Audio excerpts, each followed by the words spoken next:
सुपथाराय अस्मान् विश्वानि देववयुनानि विद्वान् युयोधस्मज्जुहुरानमेनो भूयिष्ठां तेन मुक्तिं विधेम। ॐ वन्दे बोधमयं नित्यं गुरुं शङ्कररूपिणो यमाश्रितो हि वक्रोऽपि चन्द्रः सर्वत्र वन्द्यते।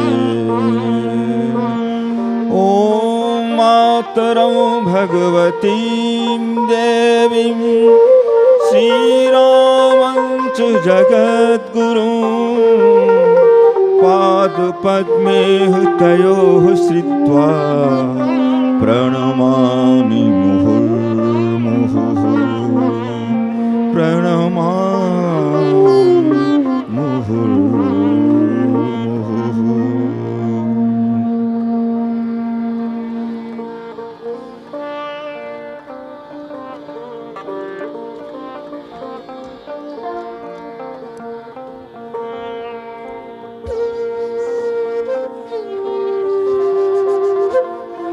असंभवं संभवकर्तुमुद्यतं प्रचण्डझञ्झावृत्तिरोधसक्षमं युगस्य निर्माणकृते समुद्यतं परं महाकालं नमामि परं महाकालं नमामि। आज का जो गीत है वो है हमारी साधना इतनी पावरफुल हो, इतनी ज़बरदस्त हो कि हम चट्टान भी तोड़ दें। साधना ध्यान के माध्यम से बनती है और ध्यान जो है वो एक धारणा के माध्यम से परिपक्व होता है। आत्म साधना ऐसी हो जो चटका दे चट्टान को, चटका दे चट्टान को, चटका दे चट्टान को।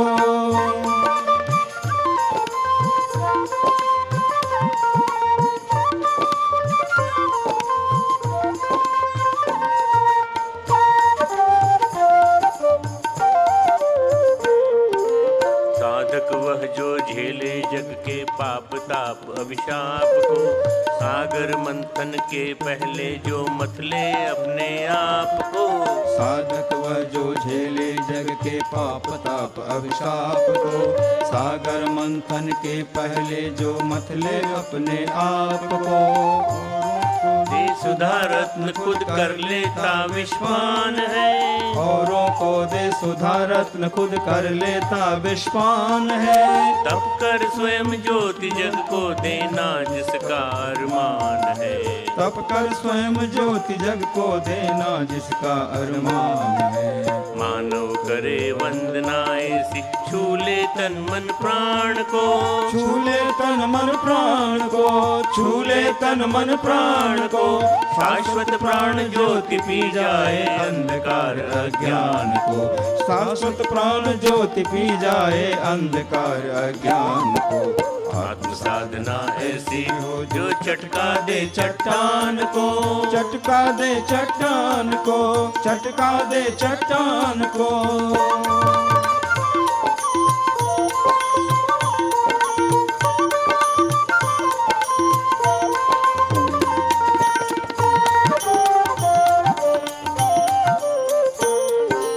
जप तप पूजा पाठ साधना जीवन की सौगात है, देवन निशा के बाद सदा ही आधा सुखद प्रभात है। जप तप पूजा पाठ साधना जीवन की सौगात है, तिमिर निशा के बाद सदा ही आता सुखद प्रभात है। जिसका है विश्वास अलौकिक धर्म कर्म ईमान में, जिसका है विश्वास अलौकिक धर्म कर्म ईमान में। कर देता सर्वस्व निछावर जनहित के कल्याण में, कर देता सर्वस्व निछावर जनहित के कल्याण में। जो देखे अंतस्काणों से कण कण में भगवान को, कण कण में भगवान को, कण कण में भगवान को। शाश्वत प्राण ज्योति पी जाए अंधकार अज्ञान को, शाश्वत प्राण ज्योति पी जाए अंधकार अज्ञान को। आत्म साधना ऐसी हो जो झटका दे चट्टान को, चटका दे चट्टान को, चटका दे चट्टान को।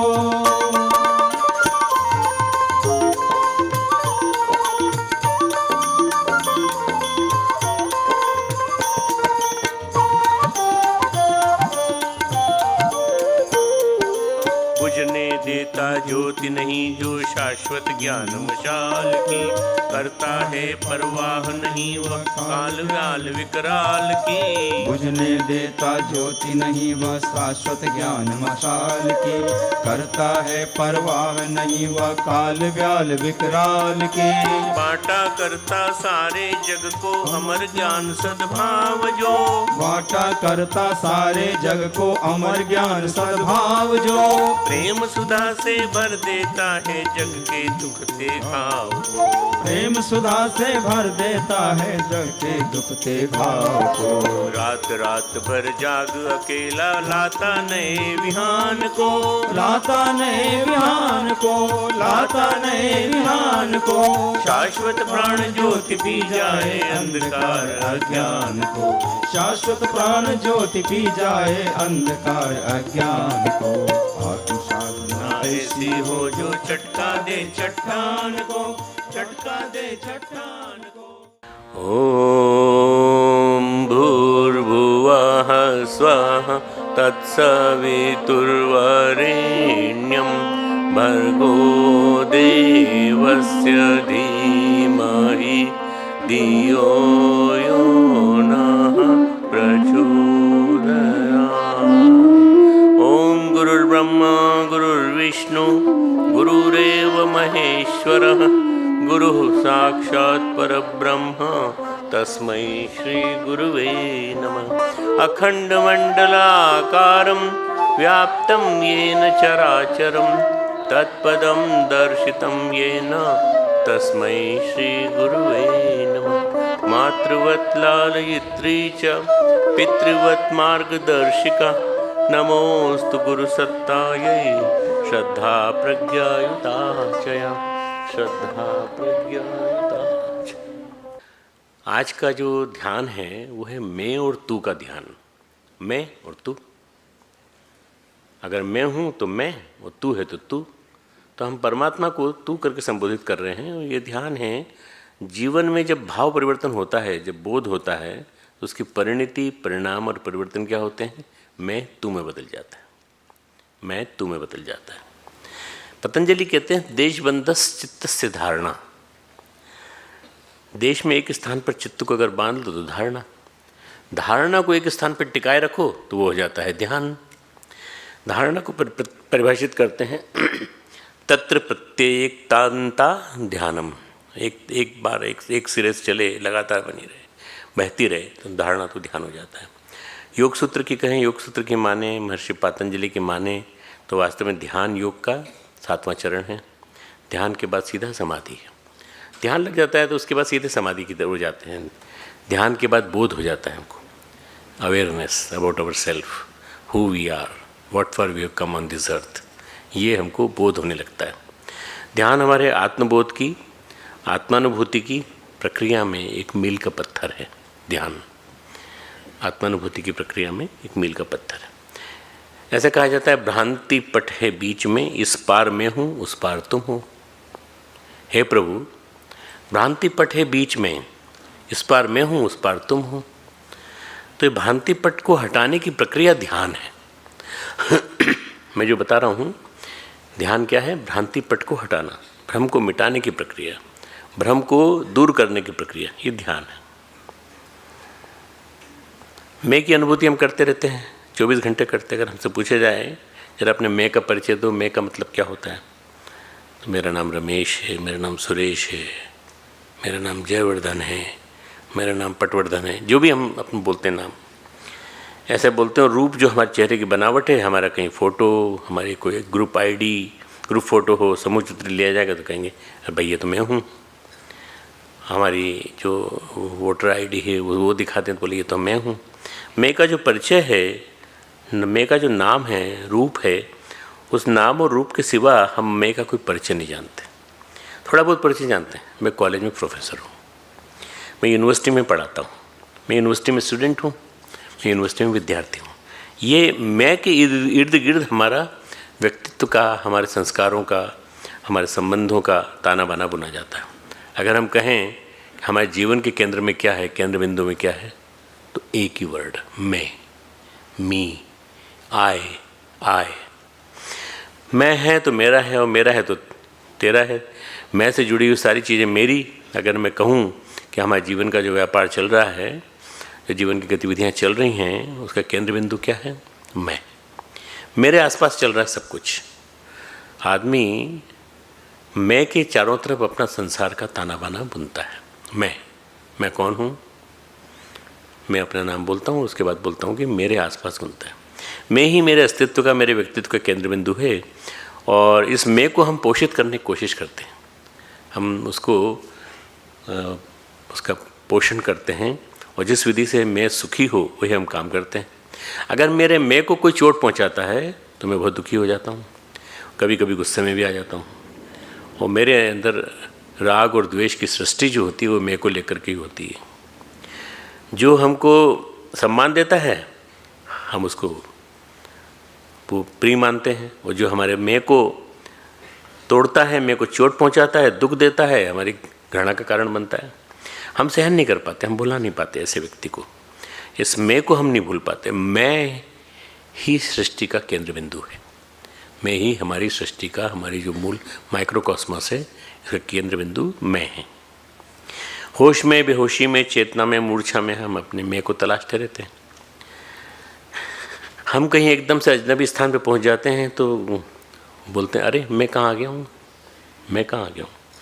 स्वप्न में अगर भूल जाते हैं, भटक जाते हैं तो मैं को तलाशते हैं। मैं की खोज, मैं का अनुभव, मैं की अनुभूति, मैं की प्रतिष्ठा में हमारी ज़िंदगी व्यतीत हो रही है।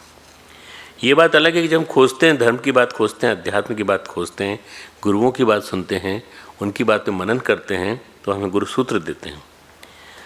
जब तुम इतना केंद्रित हो मैं पर तो तुम पहचानते हो कि मैं कौन है, मैं क्या है, मैं कौन है।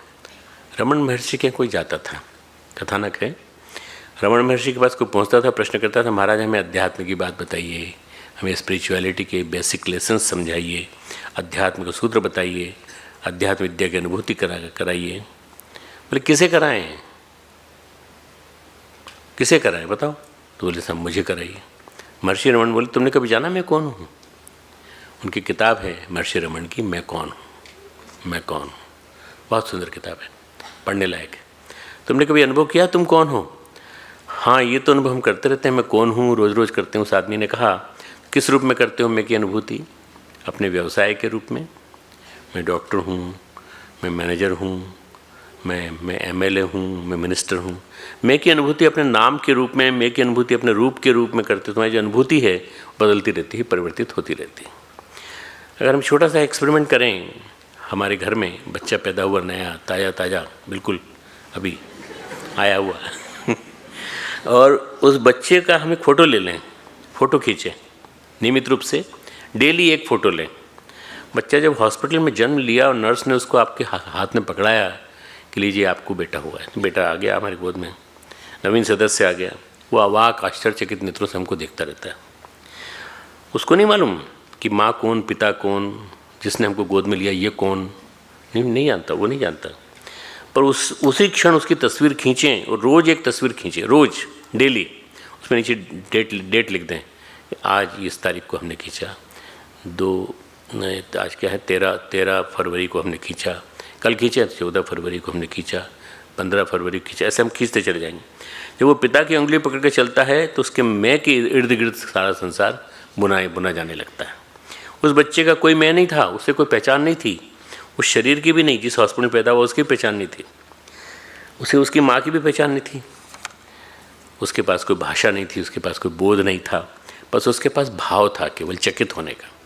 कुछ न कुछ तो है अजीब सा। मेरे आसपास जो लोग हैं मेरे को बार बार यही दिखाई पड़ते हैं, इसका मतलब मेरे खास हैं। केवल एक अनजानी जगह पे होने का भाव, हम कहें तो उसके मन में किसी कोने में डर छुपा रहता है, उसे रुलाता रहता है, परेशान करता रहता है। उस क्षण वो नहीं जानता कि वो कौन है। धीरे धीरे उसने खोजा, बड़ा हुआ, 5 साल का, 6 साल का, तो वो उसको भूख लगी, चिल्लाया। जब उसे शरीर में तकलीफ़ हुई, पेट में दर्द हुआ तो रोया। किसे पेट दर्द हुआ वो नहीं बोल पाया कि मुझे हुआ, पर भाई पेट में दर्द है, तकलीफ़ है, माँ उसकी दवा करती है, नाभि में कुछ लगा देती है, हींग विंग लगा देती है, और कुछ इलाज करने की कोशिश करती है देशी। फ़ोटो रोज़ खींचते जाएं, देखें कि हम बढ़ते हुए क्रम में क्या हो रहा है, तो मैं की हल्की फुल्की पहचान आपको मैं मिलता जाएगा। उस बच्चे के माध्यम से मैं का विकास मिलता जाएगा। मैं क्या है, एक फ़ोटो रोज़ खींचें, पहले दिन से लेकर आखिर तक, 5 साल का हो गया, 10 साल का हो गया, 15 साल का हो गया, 20 साल का हो गया, 25 साल का हो गया, आप सारे फ़ोटो संभाल के रखिए और उसके बाद सामने रख के देखिए मैं का विकास कैसे हुआ, धीरे धीरे कैसे बढ़ता चला गया। देखिए अब मूछें आ गई इसकी छोटी छोटी, मस्तें भग गई। ये लड़की जो है अब सुंदर दिखने लगी, ये हमारी बिटिया है। धीरे धीरे धीरे धीरे विकास होने लगता है। अब वही बच्चा जो है, जो हमारे यहाँ आया था, अब शादी करने जा रहा है और वो कसम खा रहा है कि मैं तुम्हारे बिना जिंदा नहीं रह पाऊँगा। ये परिवर्तन आया, मैं में विकास हुआ। अब उसका मैं पत्नी से प्रगाढ़ होता चला जा रहा है, उसके देह संबंध से प्रेम संबंध की यात्रा आ गई। अब धीरे धीरे उसके भाव भी बदलने लगे। केवल उसकी फ़ोटो ही नहीं बदली, केवल उसके चित्र नहीं बदले, बल्कि पहले दिन का चित्र अगर दिखाया जाए उसको तो कहेगा ये मैं हूँ। अरे मैं नहीं हूँ भाई, ये आप ही हैं, देवता आप ही हैं। हमारा विकास कैसे हुआ ये यदि हम एक बार देख लेंगे ना, तो हमको बहुत एक विलक्षण अनुभूति होगी अपने बारे में कि हम कौन हैं। अपने जीवन के पहले दिन अपनी माँ को पहचान नहीं पा रहा था, कुछ वैसे ही नहीं पहचान पाएगा जैसे वो अपने जीवन के पहले दिन अपने पिता को, अपनी दादी को, अपनी नानी को वैसे नहीं पहचान पाएगा। फिर भी कुछ मैं था जो जिसका तस था, जो हर फोटो में आती हुई उसकी प्रगति के साथ, संसार में बढ़ती जीवन यात्रा के साथ बना हुआ था, जो बार बार कहता था मैं हूँ, जबकि फ़ोटो तो बदल गई। क्या बदल रहा है? फ़ोटो बदल रही है, मैं की अनुभूति बदल रही है।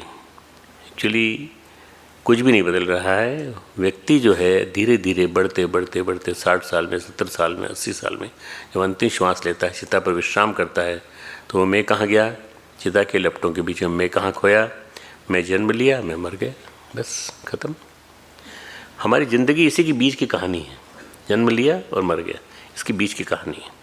इस मैं की अनुभूति के लिए महर्षि रमन कहते हैं, तुम कहते हो कि मैं अध्यात्म जानना चाहता हूँ, कौन पाना चाहता है? मैं पाना चाहता हूँ, तो कौन पाना चाहता है? जो फ़ोटो में प्रतिदिन नित्य बदल रहा था वो पाना चाहता है। जो फ़ोटो में प्रतिदिन बदल रहा था, नित्य उसका चेहरा बदल रहा था, नित्य उसके भाव बदल रहे थे, और दिखाई भले ही वो करीब हमको 2 साल में पड़े, 3 साल में पड़े, पर वो जानना चाहता है कि मैं पाना चाहता हूँ, अपना अध्यात्म पाना चाहता हूँ। वो कहते थे कि ज़रा मैं की खोज तो करो, मैं कौन हूँ? हु एम आई? खोजो तो सही, बोलो तो सही, बताओ से मैं हूँ कौन, मैं कौन हूँ? मुझे खोज लो, अपने में मैं को पकड़ लो ज़रा मजबूती से, फिर बता लेना, फिर बताना मुझे। अगर अपने को पकड़ लो, मैं को पकड़ लो, तो मुझे बताना। परम पूज्य गुरुदेव ने इसी की आधार पर व्हाट एम आई लिखा है, मैं क्या हूँ, क्योंकि गुरुदेव आध्यात्मिक व्याख्या करना चाहते थे। तो 1937 में उन्होंने किताब लिखना चालू की, 1939 में प्रकाशित की, 1937, 1939। उसका नाम है व्हाट एम आई। अपने यहाँ अवेलेबल है, हिंदी में भी है, इंग्लिश में भी है, मराठी में भी है, सारी भाषाओं, 12 भाषाओं में है किताब, पढ़ने लायक, बहुत बड़ी किताब है। और इसके माध्यम से पता चलता है कि गुरुदेव ने कोर्सेज दिए, उसके अलग अलग तरह के लेसन्स दिए कि किस लेसन से तुमको क्या सीखने को मिलता है, कि तुम क्या हो, तुम क्या हो, तुम क्या हो, कैसे अपना विकास करो अपने अंतर जगत का। चीन में महात्मा बुद्ध का एक प्रखर शिष्य था जिसका नाम था बोधिधर्म।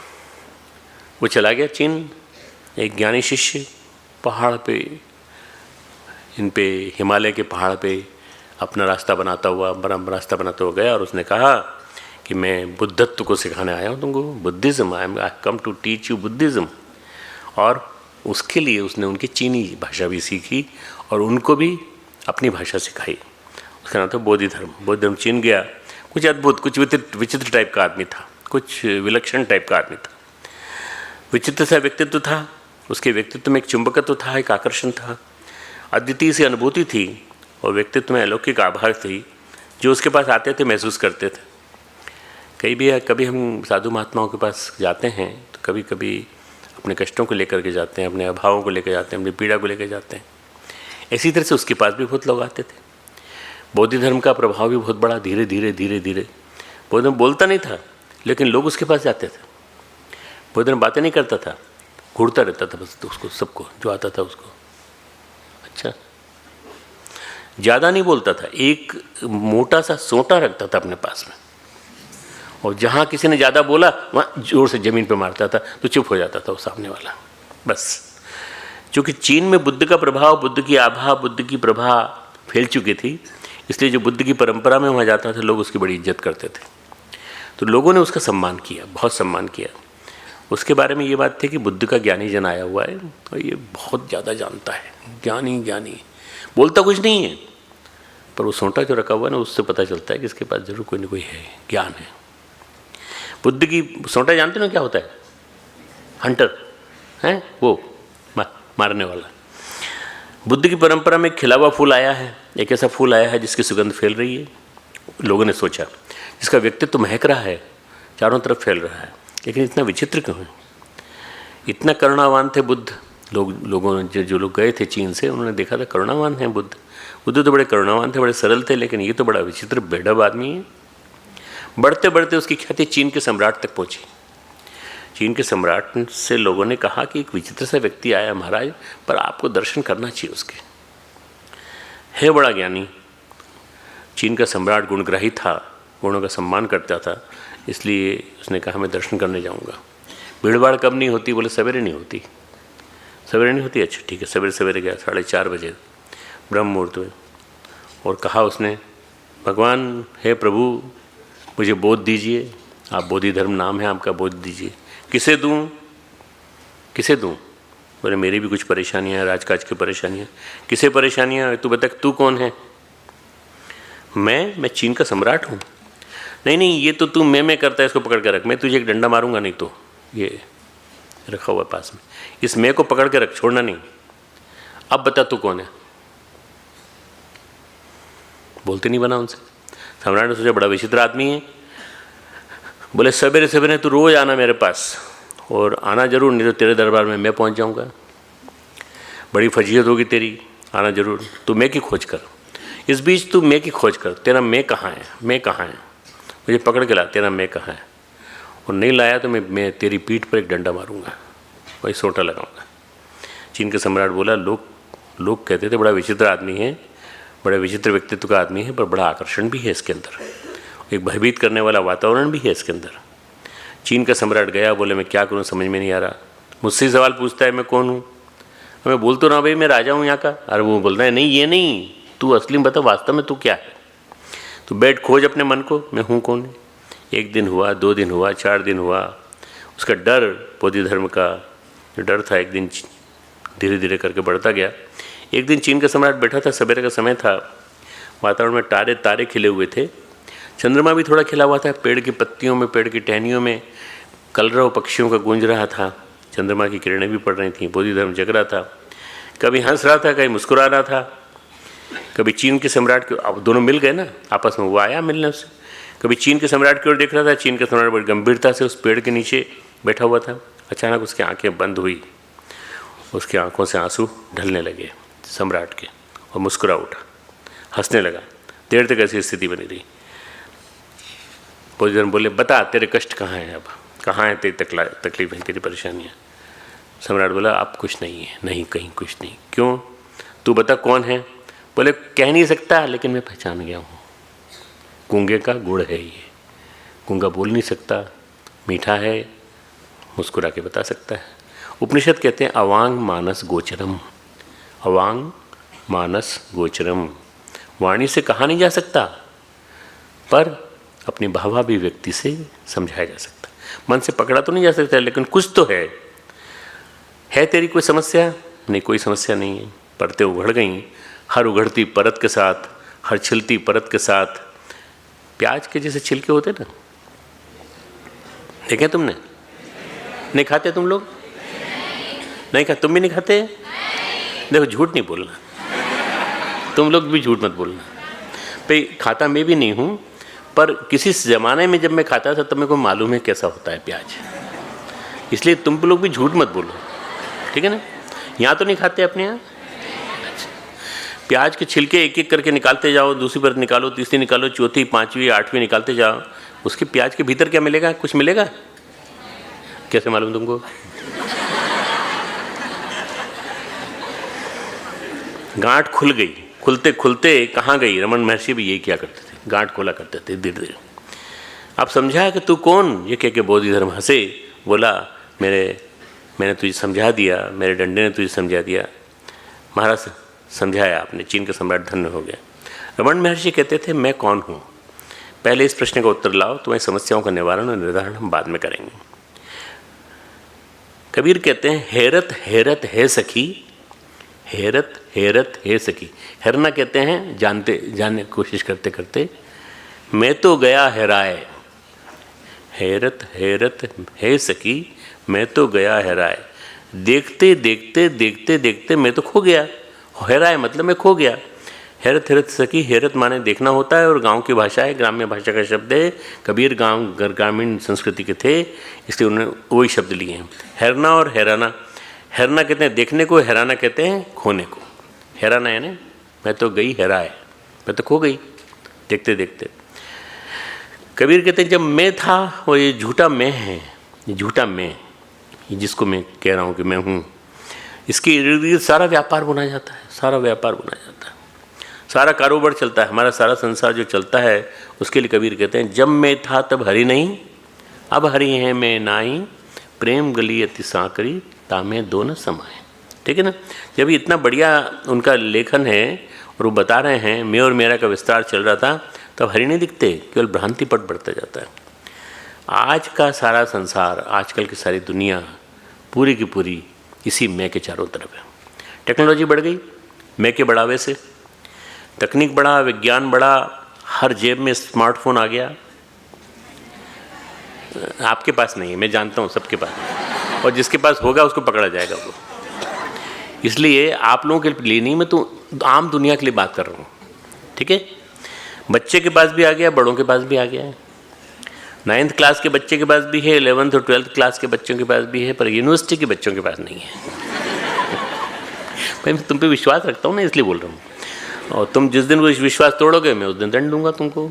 इसलिए मत तोड़ना मेरा विश्वास, ठीक है? बूढ़े बच्चे सब समान, सबके पास जेब में स्मार्टफोन। फोन क्या कर रहा है? मैं के कारोबार को बढ़ा रहा है, मैं के कारोबार को। कैसे? पूछते हैं भाई ट्विटर पे आपके कितने फॉलोअर हैं, व्हाट्सएप पे कितने फॉलोअर हैं, फेसबुक पे कितने फॉलोअर हैं। जिसके जितने फॉलोअर वो उतना प्रसिद्ध। ठीक है? तुमको तो मालूम नहीं क्योंकि तुम जानते नहीं इसको। आप मैं के साथ मेरा को बढ़ा रहे हैं। बुआ ताऊ चाचा तो संभलते नहीं थे, लेकिन नई बारात पैदा हो रही है। कौन सी? फेसबुक वाली। फेसबुक, मेरे लाइक्स इतने सारे आ गए, देखा आपने कितने लाइक्स आ गए। ये लाइक्स जो हैं, ये इतना बड़ा एडिक्शन है, आज का सबसे बड़ा एडिक्शन लाइक्स।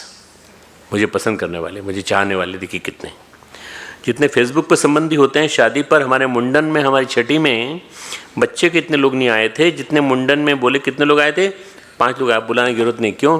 फेसबुक पर पोस्ट कर दिया है उसका फोटो, मुंडन किया हुआ, तो अब लाइक्स आ गए, ढेर सारे लाइक्स आ गए, कम से कम 2,500-3 हज़ार लाइक्स आ गए। बुलाने की जरूरत ही नहीं है। आप बुलाने में खिलाना पड़ेगा, सब कुछ करना पड़ेगा।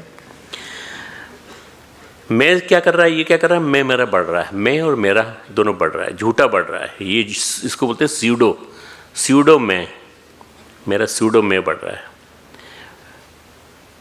छोटा आदमी हुआ तो 10-20, वो बड़ा आदमी हुआ तो 1 मिलियन 1 बिलियन। अमिताभ बच्चन जैसा आदमी हुआ तो 10 बिलियन, और हमारे नरेंद्र मोदी जैसे आदमी हुए तो उनके भी 2-3 बिलियन।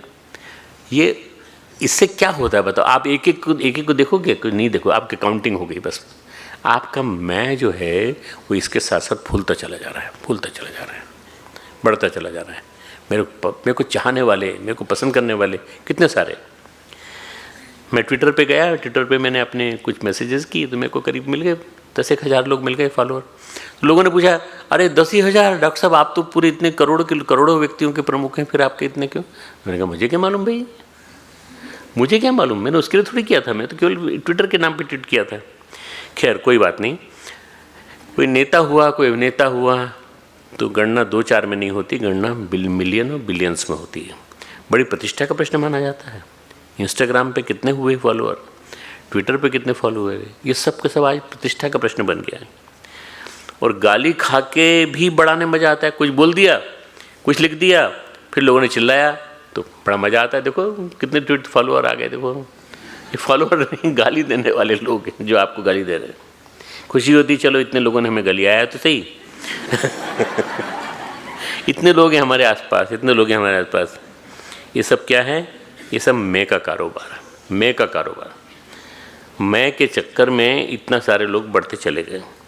ध्यान कहता है, अध्यात्म कहता है कि मैं की सही खोज करो, मैं की सही खोज करो। फेसबुक पे मत खोजो, ट्विटर पे मत खोजो, रमन महर्षि के संग में खोजो, बोधि धर्म के पास बैठकर खोजो, बुद्ध के वचनों में खोजो, विवेकानंद के वचनों में खोजो, ज्ञानी जनों के, गुरुजनों के स्वाध्याय में खोजो, मैं को सत्संग में खोजो और मैं को ध्यान में खोजो। जब आप जिस दिन मैं को खोज लोगे, उस दिन आपको अपने अंतरंग जगत का बहुत ज्ञान हो जाएगा। मैं को व्यक्ति ने गड़बड़ा दिया पूरा पूरा। ये जो ध्यान है जो आज हम कर रहे हैं, इसको कहते हैं मैं और तू का ध्यान, मैं और तू का ध्यान। ये जो झूठा मैं है, इस झूठे मैं की चादर बुनी गई, कब ये बड़ी हो गई हमको पता नहीं चला। शुरू में तो छोटी सी रुमाल जैसी थी, पर देखते देखते ये बहुत बड़ी डबल बेड की चादर हो गई। जितना बुनते जाते हैं, कबीर ने जुलाहे में, कबीर जैसे जुलाहे ने इतने बुना भी नहीं होगा जितना हम इसको बुनते जा रहे हैं। आदमी अकेले में रहता है, एकांत में रहता है, उसके घर परिवार के लोग भी साथ में नहीं रहते। ऑफिस में आने के बाद, घर में आने के बाद बूढ़ा और बच्चा भी जब फ़ोन खोलता है, बूढ़ा और बच्चा भी जब फ़ोन खोलता है, सबसे पहले अपना अकाउंट चेक करता है, सबसे पहले अपना अकाउंट चेक करता है। ट्विटर अकाउंट, फेसबुक अकाउंट, ये कितने सवाल कितने जवाब। क्लास का इतना सवाल जवाब नहीं देता जितना उस पर देता है जवाब। Yes I like it, yes I don't like it, ये सब कुछ सब उसमें देता है वो। फिर खुश हो जाता है, कभी कभी दुखी भी हो जाता है। उसने एक फ़ोटो डाली, किसी ने पसंद नहीं की, किसी ने वाह नहीं की। पहले कवि सम्मेलन होते थे बहुत सारे, बड़े बड़े कवि आते थे मुशायरे में, बड़े बड़े लोग। कवि सम्मेलन में गोपाल दास नीरज जाते थे, अमिताभ बच्चन के पिताजी हरवंश राय बच्चन जाते थे, सुमित रंजन पंत जाते थे, रामधारी से दिनकर जाते थे। उनकी कविताओं पे जोर की तालियां बजती थीं। आजकल तो वो कौन सा वो है, एक है ना वो कुमार विश्वास, कुमार विश्वास की आजकल पॉपुलैरिटी है। तुम्हारे पास है स्मार्टफोन? नहीं पकड़ में इसकी तरह आते हैं। कुमार विश्वास पॉपुलर है आजकल, उसके जैसे कई 8-10 लोग पॉपुलर हो गए, खूब सारे। तो ये जो है, ये लोग तो जो थे कवि महोदय प्रसन्न होते थे, अभी वाह बदल गई लाइक्स में, वाह वाह वाह वाह ताल भी आते थे, अब लाइक्स में बदल गए, लाइक, आई लाइक यू।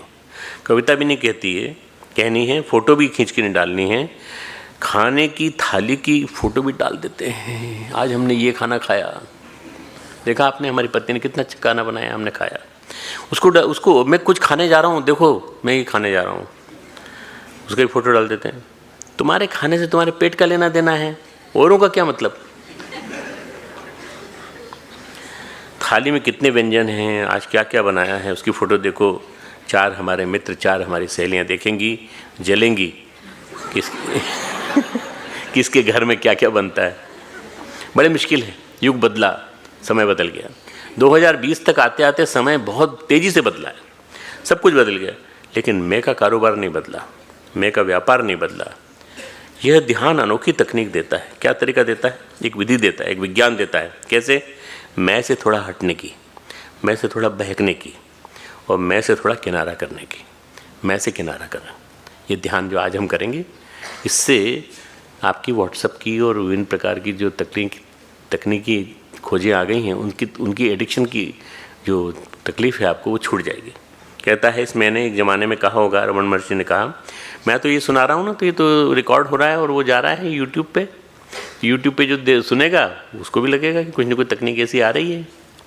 खोजो इसमें को, तुम इनकी बात सुनोगे क्या? तुम तो मैं ही जी रहे हो, पहले थोड़ा हम में जी लेते। देखो, मैं के स्थान पर हम का प्रयोग करो। गुरुदेव ने कहा मैं के स्थान पर हम का प्रयोग करो। मैं नहीं, मैं कौन हूँ, हम कौन है?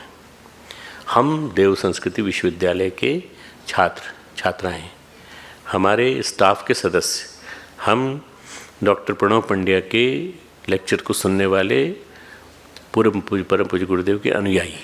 तुम अपनी परिभाषा जब करोगे तो ये करोगे, ये नहीं करोगे मैं बलिया का रहने वाला so and so so and so so and so so and so, Narayan Singh, Narayan Ramlal, जो भी हो आपका नाम। तो अब हम में जीना चालू करो। तो ये जो हम तो भूल ही गए हम, और मैं जो है और मजबूत हो गया है। तो इसके लिए क्या करें? मैं से थोड़ा हटो। 24 घंटे के लिए मैं को केंद्र से हटा लो। छोटा सा प्रयोग करो, 24 घंटे के लिए सही मैं को केंद्र से हटा दो और तू को केंद्र में ले आओ। तू को ले आओ, एक अनजान तू, उसको रख लें केंद्र में सिर्फ 24 घंटे के लिए। जब भी मैं को याद करूं तो मैं तू को याद करूं। तू कौन? भगवान। आप अपने मैं को तू से मिला दीजिए। मैं और तू दोनों एक। रामकृष्ण परमहंस कहते थे बकरी या बकरा जो भी हो, क्या खास बात है? बकरी की आवाज़ सुनी? मैं चिल्लाती रहती है। बकरे को काटा जाता है, फिर उसकी खाल निकाली जाती है, फिर खाल से तंबूरा बनता है, और बकरे की खाल को तांत से, खाल की सूत से उसको जब घिसते हैं, बजाते हैं, फिर वो क्या कहता है? तू तू तू तू तू तू तू तू तू। मैं से तू में बदल जाता है। या तो बकरे की तरह से नियति बनाओ अपनी, मैं से तू को बदलना है। बकरी का सबसे बड़ा कारण क्या था? कष्ट का कारण क्या था? मैं के कारण बकरी मरी, उसको हलाल किया गया, काटा गया, काट कर खाल निकाली गई। अब उसका बाजा बना। जब उसने तू कहना चालू किया तब उसकी छुट्टी हुई, रामकृष्ण परमहंस अपनी भाषा में समझाते थे, बात कितनी सही है तो अनुभूति गम्य है, पर एक बात तो सही है, इस मैं के विस्तार ने हमारे जीवन में बहुत भ्रम पैदा कर दिए। इस मैं के विस्तार ने बहुत भ्रम पैदा कर दिए। मैं के विस्तार में हम अपने सच्चे मैं को भूल गए कि मैं कौन हूँ। मैं आत्मा हूँ, परमात्मा का एक अंश। ममे वांशो जीवलोके जीवभूत सनातना, भगवान कहते हैं मेरा ही एक अंश है ये जीव। वो हम भूल गए पूरी तरह से। हमारा मैं ही गुम हो गया है। एक झूठा नकाब पहने हम घूम रहे हैं, मुखोटा पहने घूम रहे हैं, मैं का मुखोटा पहने घूम रहे हैं। अटल बिहारी वाजपेयी जी कहते थे आज हर आदमी मास्क पहने घूम रहा है, मास्क पहने घूम रहा है। मास्क का मतलब क्या था उनका? मुखोटा। एक कोई दूसरे, भाई बातें मत करो, आवाज़ आ रही पीछे से? नहीं, सुनो मेरी बात सुनो। मैं जो कुछ हंसाने की कोशिश कर रहा हूँ इसलिए कि गंभीर विषय है, इसलिए थोड़ा सा लाइट लेके फिर अपन आगे बढ़ेंगे। बातें मत करो आपस में। मैं का मुखोटा पहने घूम रहे हैं। मैंने हमें परेशानी में डाल रखा है। तो कहते हैं जरा तू का स्मरण करो। कबीर कहते हैं जरा तू का स्मरण करो। मैं है तो कहीं तू भी है। हे हरि तुम कहाँ हो, हे नारायण तुम कहाँ हो। एक दिन के लिए सही हमारा कारोबार का केंद्र जो बना हुआ है मैं, उसके स्थान पर तुम आ जाओ, तुम आ जाओ। तू पर टिकें तो सही। टिकने पे क्या होगा? पट्टियाँ खुलेंगी, बहुत सारी पट्टियाँ खुलेंगी। पहले के ज़माने में जब खाना बनता था चूल्हे पर, तो जो बर्तन होते थे बटलोई पर, उन पर मिट्टी लगा दी जाती थी। क्यों लगाते थे मिट्टी? काला ना होने पाए, काला ना होने पाए, और धुएं की परत न चढ़े। फिर भी बड़ी मुश्किल से उतरती थी। आज तो गैस का ज़माना है, हम आसानी से विम बार, विम पाउडर से बर्तन साफ कर लेते हैं। कम से कम कुछ नहीं 20 प्रकार के विज्ञापन आते हैं, भाई हमारे वाले से जल्दी साफ़ होगा, हमारे वाले से जल्दी साफ़ होगा। दुनिया भर की विज्ञापनबाजी चलती रहती है। पहले के समय में बर्तन मांजना मतलब कसरत है। आज या तो तू या मैं, दो में से कोई एक रहेगा बस। पूरा रगड़ के साफ करते थे। मैं जब गुरुदेव के ऊपर के कक्ष में, जहाँ तुम आजकल जाते हो संडे को या थर्सडे को, थर्सडे को जाते हो ना तुम लोग, संडे को जाते हो, तो ऊपर वाला कमरा जो है गुरुदेव का, वो तो गुरुदेव माता जी कमरा था। पीछे वाला कमरा जो था वो उनका साधना कक्ष था। वो उन्होंने आखिरी के अंतिम 7 साल में मुझे दे दिया था। मैं उसमें रहता था, उस वाले कक्ष में। तो मैं जब खाना खा के आता था तो मैं 1 घंटा टहल के फिर मैं सोता था, आराम करता था। तो नीचे जो हमारी बहनें हैं, छत्तीसगढ़ की बहनें, हमारी छत्तीसगढ़ की प्यारी प्यारी सी बहनें हैं, वो क्या करती थी कि जितने लकड़ी जलती थी नीचे, तो काले हो जाते थे बर्तन, उनको अच्छी तरह से साफ़ करते थे मूंज की, उससे मूंज की साफ़ करने वाली जो थी उससे साफ़ करते थे। और इतनी ज़ोर से आवाज़ आती थी, इतनी ज़ोर से आवाज़ आती थी, मेरे को नींद नहीं आती थी। तो मैंने गुरुदेव से कहा, मैंने गुरुदेव मुझे नींद नहीं आती, मैं तो नीचे जा के कोशिश करूँ क्या सोने की। बोले नहीं यहीं सो, इसको ध्यान का विषय बना लो, अपने ध्यान का विषय बना लो, तुमको तो रहना यहीं है, मेरे पास ही रहना है, मुझे जब जरूरत पड़ेगी तुमको उठा दूंगा मैं। तो फिर उसके बाद मेरे जीवन में एक नया विलक्षण विषय आया कि इस चीज़ को भी ध्यान का विषय बनाया जा सकता है। फिर मुझे नींद आने लगी अच्छी। जूट के चूने से बर्तन कस करके रगड़ा जाता था, हाथों में ताकत न हो तो बर्तन मांजे नहीं जा सकते थे। परत दर परत मेरे की कालिक भी बहुत ज़्यादा हो गई, मेरे मैं के ऊपर इतनी कालिक चढ़ गई है, ये चित्त पर चढ़ गई है, इसे धोना है, रोज़ धोना है। अगर हम कहें कि ध्यान क्या है, ध्यान धुलाई है, ध्यान परिष्कार है, ध्यान चित्त की धुलाई है, ध्यान चित्त का परिष्कार है, ध्यान स्वच्छता अभियान है, पूरा स्वच्छता अभियान है। पढ़ते इतनी गाढ़ी हो गई है, इतना मेल जम गया है कि ऐसा लगता ही नहीं कभी यहाँ प्रकाश था, कि अंधेरे की परत चढ़ गई हमारे ऊपर। इस मैं ने क्या किया है, इस झूठे मैं के कारोबार ने हमारी शांति छीन ली, हमें अस्थिर कर दिया, हमें तो बेचैनी भर दी। सबका तो जो मैं है, मैं जितना घनीभूत होता चला जाता है, उतना ही अंधेरा बढ़ता चला जाता है, उतना ही आदमी बेचैन हो जाता है। जितना रॉक्ड मैं तो मेरा मैं थोड़ी रॉक्ड है, हमारी पत्नी का, हमारे पति का, हमारे भाई का, हमारी बहन का मैं भी तो ऐसा ही है, फिर हमारे बच्चों का, उनका भी मैं वैसा ही है। बड़े ठोस नुकीले कांटों वाला मैं है, ये चुभता है बहुत। कैक्टस के जैसे हमने पेड़ इकट्ठे कर लिए हों अपने चारों तरफ। जब पुराना ज़माना था, पहले हम सवेरे उठते थे तो हरि भजन में लगते थे, कुछ लोग गुनगुनाते थे, तुलसी की माला लेकर के एक आध माला जप लेते थे, कुछ नहा धोकर कुछ पूजा पत्री करते थे। पहले मैं अपने ज़माने की बात कर रहा हूँ। कुछ सूर्य भगवान को पानी चढ़ाते थे। आप सवेरे उठते ही सबसे पहले चेक करते हैं रात में कोई फ़ोन तो नहीं आया ज़रूरी। मैं की प्रतिष्ठा में जुड़ जाते हैं, मैं का, झूठे मैं का ताना बाना हम बुनने लगते हैं। वैज्ञानिक कहते हैं, बायोलॉजिस्ट कहते हैं, मेडिकल साइंटिस्ट कहते हैं, हमारी बॉडी के सेल जितने डिके होते हैं, जितने क्षरित होते हैं, उससे ज़्यादा बन जाते हैं। बचपन में शुरुआत डिके होने की कम और जनरेट होने की ज़्यादा रहती है, जवानी में बराबर, बुढ़ापे में कम घटती चली जाती है। मैं का ताना बाना भी ऐसा ही है, मैं भी ऐसा ही बिल्कुल। बड़े दुख देता है इस मैं की खोज, इस मैं से थोड़ा हटने का प्रयास। मैं आपको बताऊं, ऐसे बूढ़ों को मैं जानता हूं, ऐसे जिसको बोलते ना गुट, मैं उस शब्द को कैसे बोलूं, बड़े भयंकर टाइप के घुटे हुए लोग, घुटे हुए बूढ़े, जो मैं से हटते ही नहीं है बिल्कुल। मैं बचपन में इतना बड़ा ऑफिसर रहा, मैंने ये किया, मैंने वो किया, मैंने ये बोल के ध्यान के माध्यम से हम मैं की भ्रांति से हट सकते हैं। ध्यान कहता है 24 घंटे, 20 वर्ष के हैं तो 20 वर्ष, 24 वर्ष के हैं 24 वर्ष, 20 के हैं। आपने सबने मैं का ताना बाना बुनने में समय लगाया है। ज़रा इस ताने बाने से निकलिए, जाल से निकलिए, थोड़ा मैं से हटिए, इसमें को थोड़ा तू में बदल दीजिए। मैं को केंद्र बिंदु बनाकर बहुत जी लिए, तू को केंद्र बिंदु बनाइए। मैं से अस्थिरता आती है, झंझावात आता है। तू से हम परमात्मा के समीप जाते हैं, तू से। अस्थिरता के इस झंझावात में स्थिरता की खोज करें। हमारे यहाँ गीत है, बहुत दिनों मरे जिए हैं तख्तो ताज के लिए, एक क्या है, जिंदगी हवन करें चलो समाज के लिए। समाज के लिए जिए नहीं, हम तो 57 साल के हो गए, 58 साल के हो गए, रिटायरमेंट की एज आ गई, 60 के हो गए, 70 के हो गए, 80 के हो गए, 90 के, तब तक हम जब तक मर नहीं जाएंगे तब तक हम अपनी यशोगाथा गाते रहेंगे। भले ही सुनने वाला सुने चाहे ना सुने, सुनाते रहेंगे।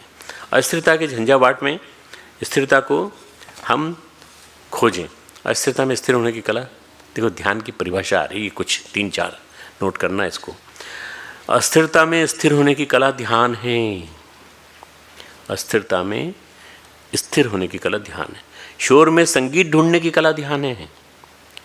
शोर में संगीत ढूंढने की कला ध्यान है। सुर है तो संगीत, उस सुरों में ध्वनियाँ पिरोई नहीं है तो शोर। ध्यान में कुछ करना नहीं है, बस अपने में डूब जाना है। ध्यान में हम कुछ करेंगे नहीं, कुछ नहीं करेंगे, बस अपने में डूब जाएंगे। हम दूसरों से पूछते हैं आप बताइए हम ध्यान कैसे करें, हम बैठ ही नहीं पाते। हमारी सबसे बड़ी सजा क्या है कि हमसे कहा जाए थोड़ी देर बैठो, जी उकताने लगता है, मन बड़बड़ाने लगता है। अगर कोई हमसे कहे, दंड देना चाहे तो ये ऐसा दंड दे सकता है, बैठ जाओ थोड़ी देर के लिए, बैठ जाइए। ये कैसी बात हुई बैठ जाओ, कुछ बिना कुछ काम के। गंगा तट पे एक साधु रहते थे।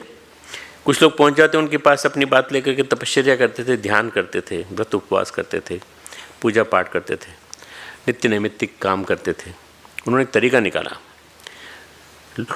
लोग बोलते महाराज आपसे बहुत ज़रूरी बात करनी थी, अकेले में बात करनी है, बड़ी परेशानी है। तो बोले तो हमारी गारंटी, तुम्हारी परेशानी हम दूर कर देंगे, लेकिन तुम्हें कुछ करना पड़ेगा।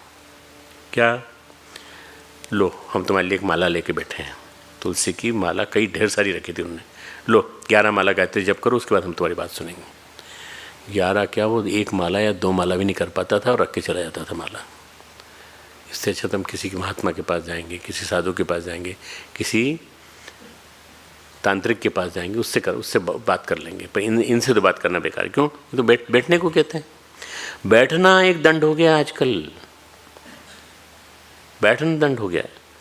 तुम्हारी समस्या का हल करेंगे, माला पकड़ाते थे और महाराज जब फुर्सत होगी तो आपके पास आएंगे, जब फुर्सत होगी तब आपके पास आएंगे, ऐसा कह के चले जाते थे। कुछ लोग माला पकड़ भी लेते थे, एक आध माला टरकाई, मन उकताया तो भाग लिए।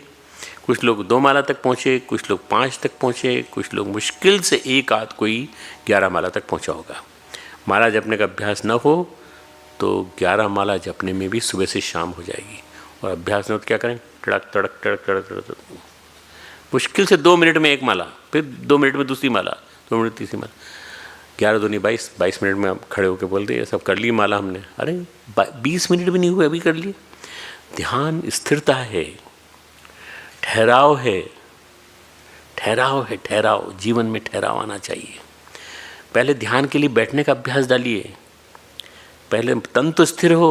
इसलिए पतंजलि ने कहा स्थिरम सुखम आसनम, स्थिरम सुखम आसनम। स्थिर होकर सिखपूर्वक बैठना सीखो। नहीं हम आसन तो कई प्रकार के लगा लेते हैं, पद्मासन लगा लेते हैं, हम ये लगा लेते हैं, हम कौन कौन सा आसन लगा लेते हैं। अरे नहीं हमें नहीं चाहिए तुम्हारे कोई आसन। अगर आपकी विशेषज्ञता है तो आप कर लेते हैं, बहुत बड़ी बात है, लेकिन हमें नहीं चाहिए, हमें आपको पद्मासन नहीं चाहिए। पतंजलि कहते हैं हमें आपका सिंपल सा आसन चाहिए। कौन सा? स्थिर सुखम आसनम। स्थिर होकर के बैठो, किसी भी तरह से बैठो, स्थिर होकर के बैठो। सिर्फ स्थिर होकर के नहीं, स्थिर सुखपूर्वक, स्थिर और सुखपूर्वक। उसमें भी करवट बार बार इधर उधर बदलना नहीं है, हाथ पैर ना हिलाओ, आपका तन स्थिर हो जाए सब। ध्यान ठहराव है, मुश्किल है। रत्नाकर डाकू का वाल्मीकि होना कठिन है। उस दृढ़ संकल्प की आवश्यकता है, जो दृढ़ संयम की आवश्यकता है, उस घने प्रायश्चित की आवश्यकता है, उस कसक की आवश्यकता है। हर कोई वाल्मीकि नहीं बन सकता। उस तड़प की आवश्यकता है कि हमें अब परिवर्तन चाहिए। जब आपका तन स्थिर हो जाएगा, आपके मन के स्थिर होने की संभावना बढ़ जाएगी, तो फिर ध्यान से, आसन से ध्यान का गहरा संबंध स्थापित हो जाएगा। क्यों? ध्यान भी एक आसन है, ध्यान भी एक आसन है। आसन भी आसन है, आसन तन का आसन है, ध्यान मन का आसन है। आसन तन का आसन है और ध्यान मन का आसन है। जब स्थिर होकर के सुखपूर्वक आप शरीर को विराजोगे, वो आसन जब होता है स्थिर होकर के सुखपूर्वक, आपका मन ठहर जाता है तो वो ध्यान होता है। आसन और ध्यान में ज़्यादा फर्क नहीं है। ये नहीं कहते कि उठो बैठो उठो बैठो उठो बैठो। हमारे यहाँ कहते हैं एक और आसन होता है शवासन। चुपचाप लेट जाओ शांत भाव से, चुपचाप लेट जाओ, हिले डुले बिना। ये भी कोई आसन है? हिलो डुलो मत, चुपचाप लेट जाओ। फिजिकल एनर्जी, मेंटल एनर्जी सबको रिस्टोर करने के लिए एकमात्र तरीका ये है कि आप उसको थोड़ी देर के लिए स्थिर कर दो। जब हम दही जमाते हैं तो दूध को क्या करते हैं? दूध को क्या करते हैं? स्थिर कर देते हैं। ऐसा तो नहीं खिलाते, डुलाते रहते हैं ऐसे बार बार। उसमें दही का जामन डालते हैं, थोड़ा सा हल्का सा, रात में जमाते हैं और दिन में कोई दही तो नहीं जमाता ना, रात में जमाते हैं जनरली, क्योंकि रात में वो मिलता है, एकांत मिलता है, शांति मिलती है, जाके कोई हिलाएगा भी नहीं। फ्रिज को गुलाब जामुन खाने के लिए गया तो वहाँ हिला देगा, तो इसलिए उसको हटाना नहीं है, वहाँ से हिलाना नहीं है। अगर हम कहें दही का जो मिट्टी का बर्तन है, दूध है उतना हिलता डुलता है, फिर वही दूध जब दही के रूप में जम जाता है तो उस बर्तन में कम हिलता डुलता है। क्यों? ये बर्तन और दूध रात में क्या करते हैं? आसन और ध्यान का अभ्यास करते हैं। बर्तन और दूध हिलते डुलते नहीं हैं। हम इन्हें बच्चों की पकड़ से भी दूर रखते हैं। कोई बच्चा जाकर के दही के बर्तन को नहीं हिलाएगा, चिंता मत करो, और तुम भी मत हिलाना जा कर के, ठीक है? ये तो तुम्हारी पत्नी या तुम्हारी माँ मारेगी तुमको। दही जमाने के लिए रखा था, तुमने हिला क्यों दिया उसको? जैसे ही हिलाओगे वैसे ही दही जमना बंद हो जाएगा। क्यों? दही जो है, ये दूध से दही बनना, ये ऐसे ही है जैसे मन को जमाना। मन को जमाना, किसी चीज़ पे जमाना। दूध से दही का बनना, ये हमारे तन और मन जैसी है। ये तन जो है मिट्टी का बर्तन है, यही हमारा तन है, और दूध जो है लिक्विड है। पल भर में इधर उधर होने वाला है मन, तन से कई गुना ज़्यादा मन हिलता डुलता है, जरा सी देर में माने ऐसा भागता है, ऐसा भागता है बिल्कुल तुरंत। तो इसलिए हल्का सा जामन डाल दिया। जामन है हमारी धारणा, जामन है हमारी धारणा। एक धारणा पकड़ लिया और धीरे धीरे धारणा छोटी सी होती है, मन में घुसा देते हैं। रात भर दूध का बर्तन क्या करते हैं? दोनों आसन और ध्यान का अभ्यास करते हैं। परिणाम निकलता है बड़ा स्वादिष्ट, मलाईदार, जमा हुआ, चक्के वाला दही सभी निकलता है। ये कैसे हुआ? रूपांतरण कैसे हुआ? ध्यान लगाया रात भर इसने, दूध ने ध्यान लगाया, इसलिए ध्यान जमा, इसलिए दूध जमा, दही जमा, गाढ़ा गाढ़ा दही आया। दूध तो पल भर भी स्थिर नहीं रह सकता। दूध को अगर कहें तुम पल भर स्थिर रह जाओ, वो तो नहीं रह सकता, अस्थिर रहता है। रात भर जो दूध ने और बर्तन ने मिलजुल कर किया, वही ध्यान है मित्रों। ध्यान फिर से परिभाषा आ रही है। ध्यान परिष्कार है, परिमार्जन है। ध्यान परिष्कार है, परिमार्जन है। ध्यान स्थिरता है। ध्यान मन की स्थिरता है। ध्यान मन का आसन है, मन का आसन है। ध्यान मन का विश्राम है। ध्यान परिष्कार है, ध्यान परिमार्जन है, ध्यान स्थिरता है, ध्यान मन का आसन है, ध्यान मन का विश्राम है, और ध्यान अहंकार का परिष्कार है। ये जो आनंद आता है मैं का विस्तार करने में, इस आनंद से कई गुना आनंद मिलता है। ये जो अस्थिरता मिलने वाला आनंद है, उससे कई गुना आनंद मन को मिलता है जो स्थिरता में मिलता है। जब हम हृदय गुफा में बैठ के शांति से बैठते हैं, हृदय गुफायाम अशांत से, भगवान कहते हैं हम शांत होकर के बैठते हैं तो वो आनंद विलक्षण होता है। भगवान भगवद गीता में कहते हैं, दूसरे अध्याय में एक बहुत सुंदर श्लोक है।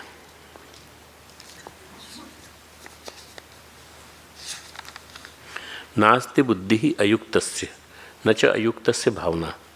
दूसरे अध्याय का 66वां श्लोक, 66वां। न च अभाव यतः शांति अशांतस्य कुतः सुखम। अशांत व्यक्ति को सुख कहाँ से मिलेगा? सबसे पहले शांति चाहिए, तब जाकर के सुख मिलेगा। आज आदमी सुख के पीछे भागता है, शांति के पीछे नहीं भागता। शांति के पीछे भागेगा तो सुख अपने आप मिल जाएगा। न च अभाव यतः शांति। ये 2/66 बहुत बढ़िया श्लोक है, बहुत सुंदर श्लोक है। फिर बाद में तुमको बहुत आगे में और जब गीता क्लासेस लूँगा तो बताऊँगा तुमको। परम पूज्य गुरुदेव कहते हैं कि आज तुम्हारे चारों तरफ अशांति का चारों साम्राज्य है। तो ताना बाना तुमने बुन रखा है, शोर का ताना बाना बुना है, अस्थिरता का ताना बाना है। गुरुजी कहते हैं अध्यात्म उल्टे को उलट के सीधा करने का नाम है। उल्टे को उलट के सीधा करो। भ्रांति की जगह बोध का ताना बाना बुनो, अशांति की जगह शांति का ताना बाना बुनो।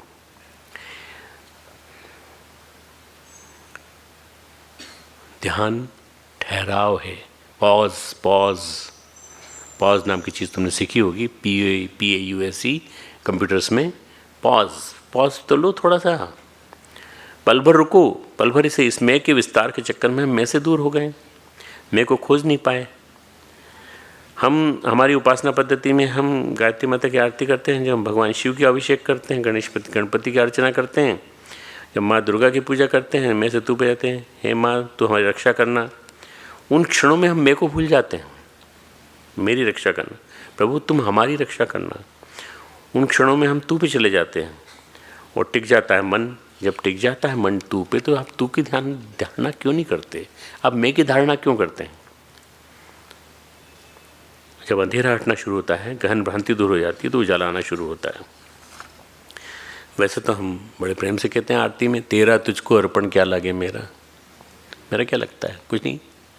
बड़े स्वार्थ से लिखी गई ये आरती, किसी स्वार्थी व्यक्ति ने लिखी है।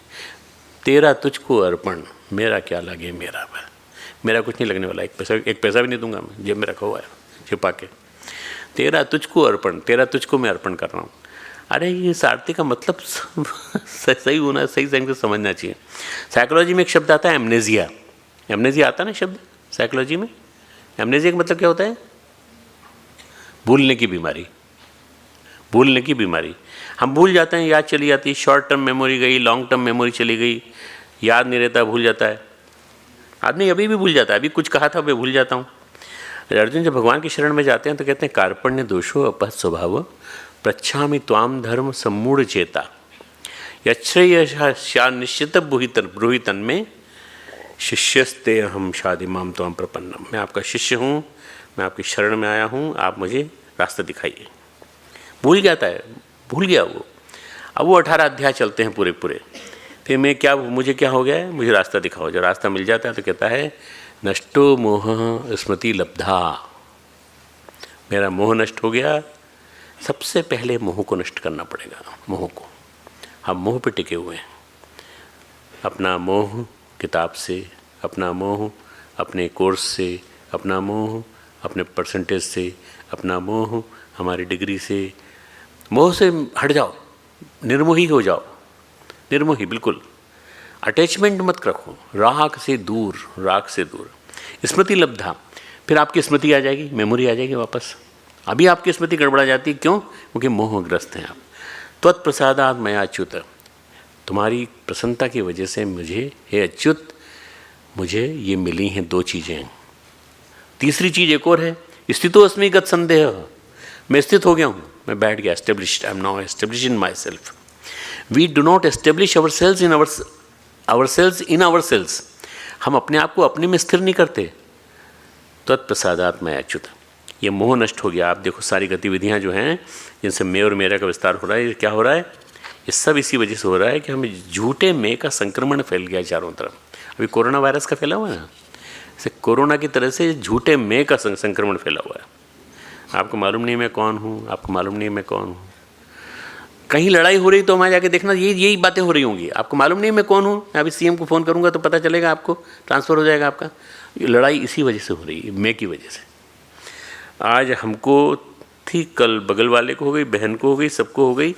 हम देखते हैं कि कंजंक्टिवाइटिस नाम की बीमारी सबको हो जाती है, इन्फेक्शस होती है। मैं का इन्फेक्शन भी बड़ा गजब है। मैं का इन्फेक्शन अगर फैल जाए तो बहुत भयंकर परिणाम देता है। ये जो मोह है पूरे परिवार को हो गया, फैलते ही जा रहा है। हमें यही नहीं समझ में आता इसमें मैं कहाँ है, मैं नहीं है इसमें। अब जब होश आता है तब आता है जब हम ध्यान करते हैं। ध्यान क्या है? औषधि है, एक मेडिसिन है, एक चिकित्सा पद्धति है। हमने किताब लिखी थी 2004 में, तुमको पढ़ना हो तो पढ़ना, अगर पढ़ने के लिए टाइम मिले तो तुम देखना। हमने कितनी प्रकार की पद्धतियाँ लिखी हैं उसमें ध्यान करने की, और उसमें ये लिखा है कि ये जो विभिन्न प्रकार की तकलीफ़ें हैं, आधी व्याधियाँ, ये सब दूर हो सकती हैं यदि हम अपने आप को ठीक कर लें उसके माध्यम से। होश में लाने की औषधि, ध्यान क्या है? होश में लाने की औषधि, विस्मृत को स्मृत कराने की औषधि, भूले हुए को याद कराने की औषधि। मैं हूँ कौन? ये ध्यान हमारा गुरु है, हमारा मार्गदर्शक है। ध्यान हमारा गुरु है, हमारा गाइड है, हमारा मार्गदर्शक है, हमें हमारे परिचय, हमारा अपने आप का परिचय दिलाने का माध्यम है। और बड़ा आश्चर्यजनक है, बड़ा अद्भुत है। इसके लिए कहाँ जाएं? तो रामकृष्ण परमहंस की शरण में चाहिए। रामकृष्ण परमहंस कहते हैं बने मने कोने। बने यानी जंगल में, मन यानी मन के अंदर, कोने यानी कहीं भी जाओ पर टिके रहो। घर के किसी भी कोने में जाके बैठ के ध्यान कर लो, वन में कर लो ध्यान, वन बना लो, तुलसी के चौरा बना लो, उसके बाद बैठ के ध्यान कर लो। मन नहीं है तो कहीं भी मत जाओ, सबसे अच्छा ध्यान मन में टिके रहो, मन में पुकारते रहो हरि को। कबीर भी यही बात कहते हैं, तुलसी भी यही बात कहते हैं, बात तो समझो, सुमिरन सुमिरन की महिमा को जानो, सुमिरन सुमिरन सुमिरन सुमिरन सुमिरन। गुरु ग्रंथ साहब में सबसे बड़ी बात विलक्षण है कि सुमिरन की महिमा बताई गई। ये जो अहंकार का कारोबार फैला रखा हमने, ये कैसे मिटेगा ये बताया गया है। झूठे अपनेपन की तलाश में हम भटक रहे हैं। सारी प्रसन्नता की जड़ जो है एक ही जगह है, स्थिरता। स्थिरता, भटको मत, स्थिरता में आ जाओ। जब आपको मन में अच्छा अच्छा लगता है तो हवाएं अच्छी लगती, फिजाएं अच्छी लगती। जब आपका मन आपको अच्छा लगता है, पॉजिटिव लगता है, तो हवाएं अच्छी लगती, फिजाएं अच्छी लगती हैं, सब कुछ सुखद, सब कुछ सुंदर लगने लगता है। जैसे कोई धूल छट गई हो, धुआं छूट गया हो। अभी 2-3 रोज़ में मौसम बदला है ना, अभी तो अच्छा लग रहा है, थोड़ा थोड़ा अच्छा लग रहा है। अभी थोड़े दिन बाद और शिवरात्रि के बाद, शिवरात्रि में थोड़ी ठंड आ सकती है, फिर उसके बाद फिर धीरे धीरे और अच्छा लगेगा। ये क्या हो गया, जैसे आसमान में छाया हुआ कुहासा समाप्त हो गया हो, बादल छाए हो समाप्त हो गए हो, धूप निकली हो, बरसात हो रही, न निकली हो, बरसात हो रही हो, और अचानक एक दिन, एक आध सप्ताह बाद धूप आ जाए, खुला खुला सा। अचानक किसी कोने से, आकाश के किसी कोने से सूर्योदय होने लगे। ये सूर्योदय का ध्यान का मतलब है सूर्योदय होना अपने अंतर जगत में, अपने अंतर जगत में सूर्योदय होना, मन प्राणों में फैल जाना सूर्य की किरणों का। ध्यान सूर्योदय की तरह है। ध्यान विषाद को अवसाद में, अवसाद को विषाद को अपने आप प्रसन्नता में बदल देता है। विषाद और अवसाद को अपने आप प्रसन्नता में बदल देता है। ध्यान से तुम्हारा मन का जो थोड़ा दुख है, कभी माँ का फ़ोन आ गया, कभी पिताजी का फ़ोन आ गया, कभी दोस्तों से लड़ाई हो गई, उस अवसाद को, उस विषाद को बदलना हो, ध्यान कर लो थोड़ी देर, बस स्थिर होकर के बैठने की। बस 10 मिनट, ज़्यादा नहीं, 10 मिनट 15 मिनट धारणा के सूत्र को पकड़ने की। ध्यान कहता है 24 घंटे के लिए मैं को केंद्र से हटा दे, मैं को हटा दो। बार बार तुम अपने बारे में सोचते हो, इसीलिए तुम्हारा मन दुखी हो जाता है। 24 घंटे के लिए सतत स्मरण रखें, तू तू तू। जब कोई आके आपके गले में फूलों की माला डाल दे तो भी मत ध्यान हटाओ, और कोई आके आपके चरणों में सिर रख दे तब भी मत हटाओ। 24 घंटे के लिए स्मरण रखें, मैं नहीं है, तू तू, परमात्मा तू। गुरुजी कहते हैं साधक का सविता में समर्पण, विसर्जन विलय। जब मैं था तब हरि नहीं, अब हरि है मैं नाई। सब अंधियारा मिट गया जब मैंने दीपक देखा माही। जब दीपक देखा माही। ये दीपक कहाँ है? ये दिया कौन है? ध्यान का दीपक है। अपने अंदर ध्यान का दीपक जलाओ, जिंदगी में नए अध्याय का प्रारंभ करो। और ध्यान हमारा कहता है जो हमारे इष्ट हैं, आराध्य हैं, उनका हमने फूल बहुत चढ़ाया, अगरबत्ती चढ़ाई, सब कुछ चढ़ाया, पर हमने ध्यान का दीपक नहीं चढ़ाया, धूप दीप नहीं चढ़ाया।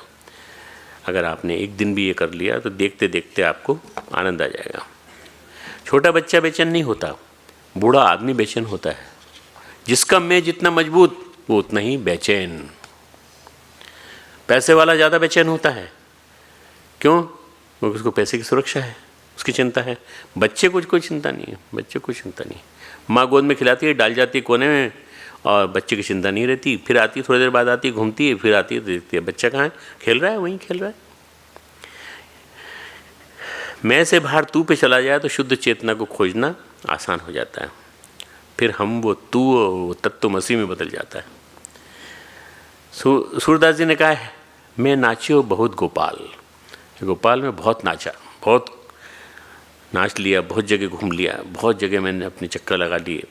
इन विषयों में, इन आपदाओं में, इन वासनाओं के झंझावातों में मैंने बहुत नाटक किया, परंतु अब मैं समझ गया हूँ कि तुमने मुझे बता दिया है कि असली चीज़ है स्थिरता।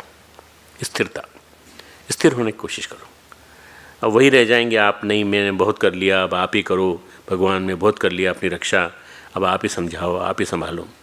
ये तू जिस दिन मैं को तू में विसर्जित कर देंगे ना, तो 24 घंटे वही मैं और तू मिल करके तू हो जाएगा। अब ये ध्यान पक्का हो गया, क्योंकि अब हरि हैं, तू कौन, मैं कुछ नहीं, अब सिर्फ हरि हैं, मैं नाई, सारा बोझ। मैं तो एक बात बताता हूँ, फूल लो, अपने माथे से लगाओ, और उसका भगवान के चरणों में डाल दो, फोटो के नीचे। ये सारी चिंता हमारी अब आपकी, बस। आप देखो, देखते देखते आपके अंदर परिवर्तन दिखेगा। आपको लगेगा हम निश्चिंत हो गए, निर्द्वंद हो गए। सारा अंधेरा मिट गया।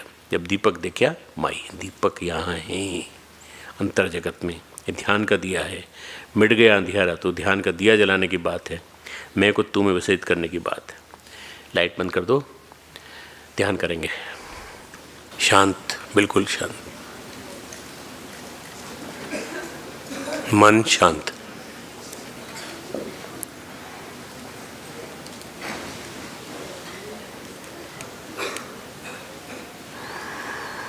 एक छोटा सा प्रयोग करेंगे 5-7 मिनट का। बिल्कुल अपना ध्यान विचलित न होने दें, अपना मन विचलित न होने दें, इधर उधर न जाने दें। शांत चित्त, स्थिर शरीर, दोनों हाथ गोदी में, आंखें आधी बंद आधी खुली।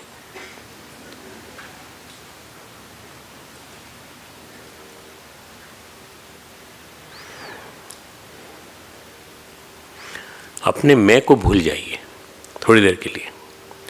मैं को केंद्र से हटाइए, क्योंकि आप हिमालय जैसे विराट शक्ति के सामीप्य में बैठे हैं, सानिध्य में बैठे हैं। गंगा की गोद, हिमालय की छाया, इसके नीचे गंगा बहती है, इस धरती के नीचे। अभी भी आप अगर खोदें 8-10 फीट, नीचे गंगा बहती मिलेगी। गंगा है ये नीचे और हिमालय पीछे। गंगा की गोद, हिमालय की छाया।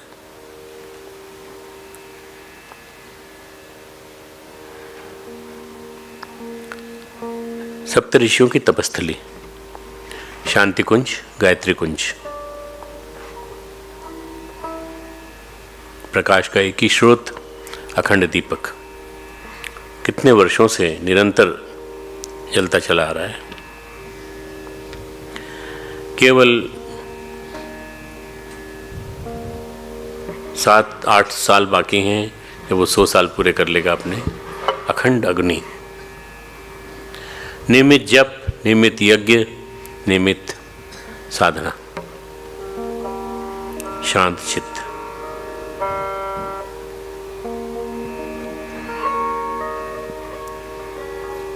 अब अपने अंदर टटोलिए कि मैं है कि तू है।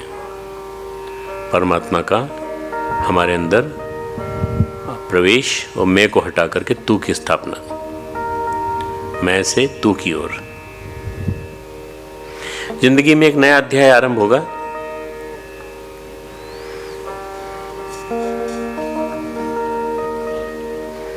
एक बार तू के साथ जीने की निश्चिंतता मिल जाए तो फिर आप कभी मैं के साथ जीना भी नहीं चाहेंगे। आप कभी किसी के सामने बात भी करेंगे तो मैं नहीं कहेंगे, मैं के स्थान पर हम कहेंगे या तू कहेंगे। मैं का भार तू पे डाल दें, शुद्ध चेतना को खोजना आसान हो जाएगा। अंतर जगत में क्रांति, अंतर जगत में एक विलक्षण क्रांति।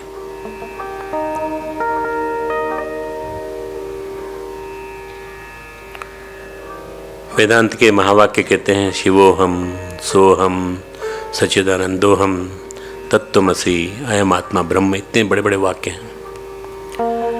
हम वही हैं जो परमात्मा है। हम अपने स्वरूप को क्यों नहीं पहचान पा रहे?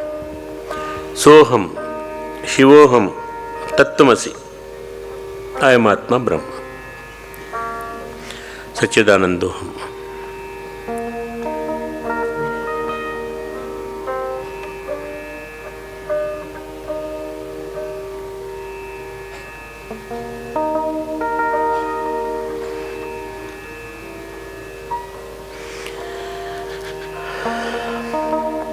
शांत मन, शांत।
इस दिव्य संगीत के साथ हमने अपने अंदर प्रवेश किया, अपने अंदर ये देखा कि हमारे अंदर का जो मैं है वो तू में बदल गया है, इसीलिए उसे त्वम कहा गया है। भाव हमारा हमेशा ये बना रहे कि हमारे अंदर परमात्मा का निवास है और हर कण कण में जगह जगह उसी का निवास है। एक बार तू के साथ जीने की निश्चिंतता मिल जाए तो फिर मैं कभी भी नहीं चाहूँगा कि मैं आपके साथ, मैं अपने साथ जीऊँ, मैं के साथ कभी जीऊँ। अपने मैं को तू में बदलने का प्रयास करें।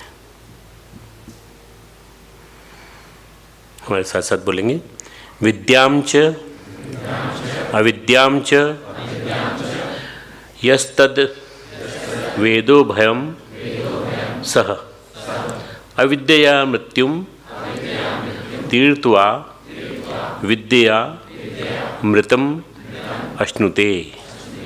जो मनुष्य इन दोनों को अर्थात ज्ञान के तत्व को जिसे विद्या कहते हैं और कर्म के तत्व को जिसे अविद्या कहते हैं साथ साथ यथार्थतः जान लेता है, वह कर्मों के अनुष्ठान से मृत्यु कर पार करके ज्ञान के अनुष्ठान से अमृत को भोगता है, अर्थात अविनाशी आनंदमय परब्रह्म पुरुषोत्तम को प्रत्यक्ष प्राप्त कर लेता है। ओम शांति ही शांति ही शांति शांति ही शांति। ओम ओम मेरे साथ साथ बोलेंगे, जो मैं बोलूँ यहाँ से।